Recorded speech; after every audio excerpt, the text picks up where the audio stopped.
બુધવારે Karjan police station હદ વિસ્તારમાંથી ભારતીય બનાવટના વિદેશી દારૂનો જથ્થો ઝડપાયો। વડોદરા ગ્રામ્ય વિસ્તારમાં બનતી ગુનાહિત પ્રવૃત્તિઓને રોકવા તથા આવી ગુનાહિત પ્રવૃત્તિઓમાં સંડોવાયેલ આરોપીઓ વિરુદ્ધ કડક અટકાયતી પગલાં લેવા સારું પોલીસના ઉચ્ચ અધિકારીઓ દ્વારા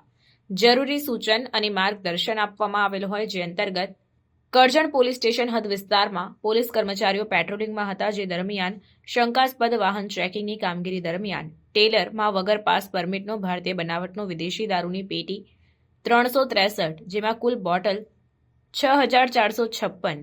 જેની કિંમત ₹18,67,152 તથા મોબાઈલ ફોન 3, જેની કિંમત ₹15,000, ટેલર જેની કિંમત ₹15 લાખ તથા જીપીઆરએસ જેની કિંમત ₹5,000 મળી કુલ કિંમત ₹33,87,152 ના મુદ્દામાલ સાથે પ્રમોદ ઉકળરાવ રમધમ તથા ક્લીનર તરીકે અજય રમેશ ઉઈકે આ બંને આરોપીઓની ધરપકડ કરવામાં આવી છે। આ સાથે જ નહીં પકડાયેલ આરોપીઓને ઝડપી પાડવાના ચક્રો ગતિમાન કરાયા છે।